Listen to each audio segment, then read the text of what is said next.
There was once a businessman who was sitting by the beach in a small Brazilian village. So as he sat, and I'm reading this, right? I could tell it to you, but I'm reading. So as he sat, he saw a Brazilian fisherman rowing a small boat towards the shore, having caught quite a few big fish. The businessman was impressed and asked the fisherman, "How long does it take you to catch so many fish?" The fisherman replied, "Just a short while." "Then why don't you stay longer at sea and catch even more?" The businessman was astonished. "This is enough to feed my whole family," said the fisherman. Then the businessman asked, "So what do you do with the rest of your day then?" "Well, usually I wake up early in the morning and go out to sea and catch a few fish, which I've just done. Then I go back and I play with my kids in the afternoon. I take a nap with my wife, and then evening comes along. I join in my buddies in the village for a drink, and we play cards and guitar and sing and dance throughout the night. And then the next morning I get up and I go fishing again." So the businessman said, "I see a lot of potential in this business. I'm a PhD in business management, and I'd love to help you become more successful as a person. So from now on, I think you should spend more time at sea and try to catch as many fish as possible. When you have saved enough money, and it won't take long because, they're a high margin product." I added that bit in myself. "You could buy a bigger boat and catch even more fish. Soon you'll be able to afford to buy even more boats, and then you'll be able to set up your company. You could then probably set up a production plant for canned food and a distribution network.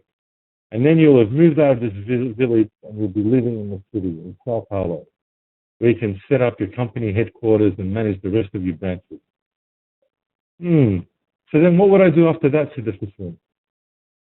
"After that, well, you'd live like a king in your own house. And when the time is right, you go public, you float your shares in the stock exchange, and you'll be completely rich." "And after that," said the fisherman, "well, after that, you can finally retire. You can move to a house near the fishing village. Then you can wake up early in the morning and catch fish. And then you can return home to play with your kids, have a nice afternoon nap with your wife, and when the evening comes, you can play cards, see your buddies for a drink, and dance and sing and play with the guitar."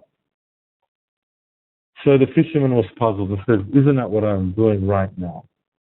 The moral of the story is this. So having been someone that was in the corporate world, so franchising is not reinventing the wheel. Thanks, my friend. Good comments there.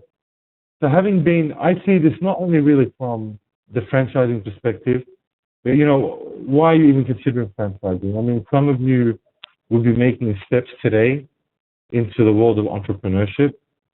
You'd be looking at probably leaving a job that you already have, or security that you already have, or using your life savings as well. So myself, having come from a pretty decent sized salary in the corporate world, and then thinking I was going to make a lot more when I started up my first business, which was a manufacturing factory, which still runs. It's in the UAE. It was a lot tougher than I thought, and it exhausted me financially, physically, stress, mind, everything, right? Now, I can see the rewards coming in the next 2, 3, 4, 5 years, 6 years even. I can see them coming. There's no doubt. It's doing quite well, but it's taken 4 or 5 years to sort of get there with the issues we've had in the economy. So my take from this case study is really work out what you want to do, what your goals are in life, and just making money for the sake of making money might not be enough of an incentive.